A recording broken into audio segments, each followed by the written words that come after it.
በደቡብ ኢትዮጵያ ክልል የ2018 የበልግ ወቅት የአረንጓዴ አሻራ የችግኝ ተከላ መርሃ ግብር በወላይታ ዞን ሶዶ ዙሪያ ወረዳ ሼላ ቦር ከሼ ቀበሌ በይፋ ተበስሯል። በመርሃ ግብሩ የተገኙት የደቡብ ኢትዮጵያ ክልል ብልጽግና ፓርቲ ቅርንጫፍ ጽህፈት ቤት ኃላፊ አቶ ገብረ መስቀል ጫላ ባለፉት 8 ያህል ዓመታት በተሰሩ የአረንጓዴ አሻራ ስራዎች አመርቂ ውጤት መመዝገቡን ጠቅሰዋል።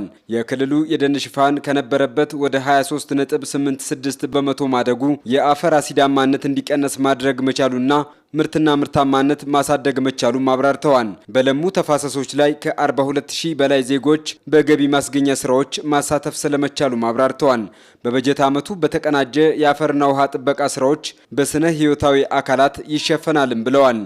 እንደ ክልል በ2018 2.5 ሚሊዮን ህዝብ በማሳተፍ ዘርፈ ብዙ አገልግሎት የሚሰጡ ከ500 ሚሊዮን በላይ ችግኞችን አዘጋጅተን ለመትከል አቅደን እየሰራን እንገኛለን።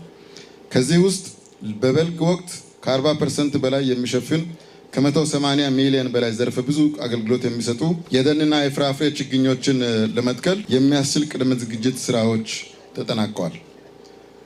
ለበልግ ተከላ እስካሁን 97.8 ሚሊዮን በላይ የጉድጓድ ዝግጅት ተደርጓል። 14572 ሄክታር መሬት የቦታ ቅየሳ ጂኦሎኬት ተደርጓል። በክልሉ በተደጋጋሚ እየተከሰተ ያለውን ተፈጥሯዊ አደጋ ለመቀነስ በአረንጓዴ አሻራ ስራዎች መረባረብ ይገባልም ብለዋል።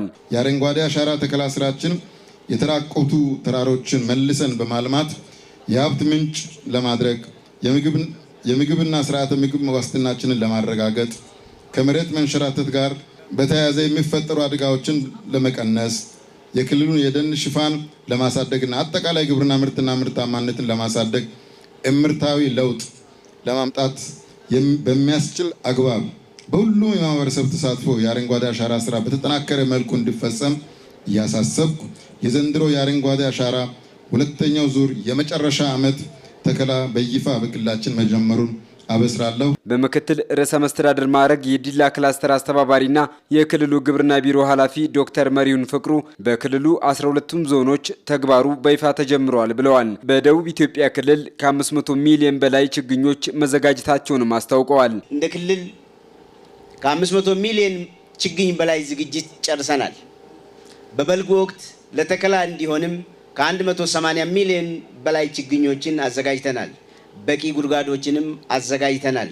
እነዚህንም በሼፕ ፋይል ወይም በኮኦርዲኔት ወስደን የትኛው ምን ጋር እንዳለ ምንም ሐሰት በሌለበት እውነተኛ ተግባራዊ እንዲሆኑ የማድረግ ስራ በቴክኖሎጂ በተደገፈ ሁኔታ እየተጋን የምንገኘው። ዶክተር መሪሁን በንግግራቸው በበልግም ይሁን በክረምት ወራት የችግኝ ተከላ ስራዎች ላይ የፍራፍሬ፣ የቡና፣ የእንሰትና የጥምር ደን ችግኞች በክልሉ በስፋት ይተከላሉ ብለዋል። ተፈጥሯዊ አደጋን ለመከላከል በአረንጓዴ አሻራ ተግባሩ ሁሉም ርብርብ እንዲያደርግም ጥሪ አቅርበዋል።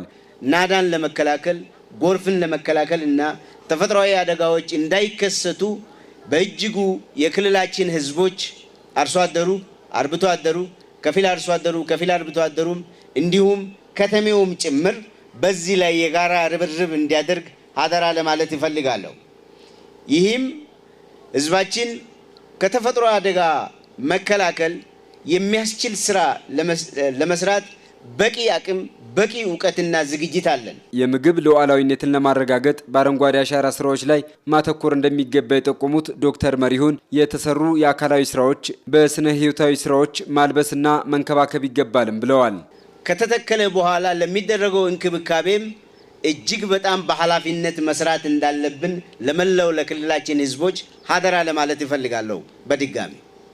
ስለዚህ እነዚህ ስራዎችን መስራትና ማሳለጥ የምንችል ከሆነ ሀገራችን ኢትዮጵያ ላቀደችውና ላለመችው ለተምሳሌታዊ ሀገር ለማድረግ ፓርቲያችን ብልጽግና እየሰራ ላለው ስራ እጅግ በጣም ግብዓት የሚያቀርብ እንዲሁም ማፋጠን የሚችል መሆኑ የማይካድ ሀቅ ነው። የወላይታ ዞን ዋና አስተዳዳሪ ረዳት ፕሮፌሰር ሳሙኤል ተሰማ በዞኑ በ328 ቀበሌያት በዛሬው ዕለት የችግኝ ተከላ ስራ እየተካሄደ መሆኑን ጠቁመዋል።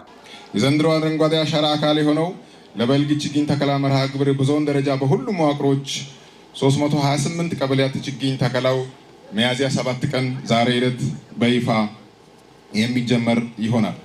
ለዚህ መርሃ ግብር በዞናችን ደረጃ 116.9 ሚሊዮን ዘርፈ ብዙ ጠቀሜታ ያላቸው ችግኞች በበልግ በመኸር በአንድ ቀን ጀንበር ተከላ በተያዘላቸው መርሃ ግብር ይተከላሉ። በዞናችን በሁሉም መዋቅሮች 38 ሚሊዮን ችግኝ መትከያ ጉድጓዶች የተቆፈሩ ሲሆን ለተከላውም የተዘጋጀ ቦታ ስፋት 89796 ሄክታር ሲሆን ከዚህም የበልግ ችግኝ የሚተከለው 32326.5 ሄክታር ይሆናል።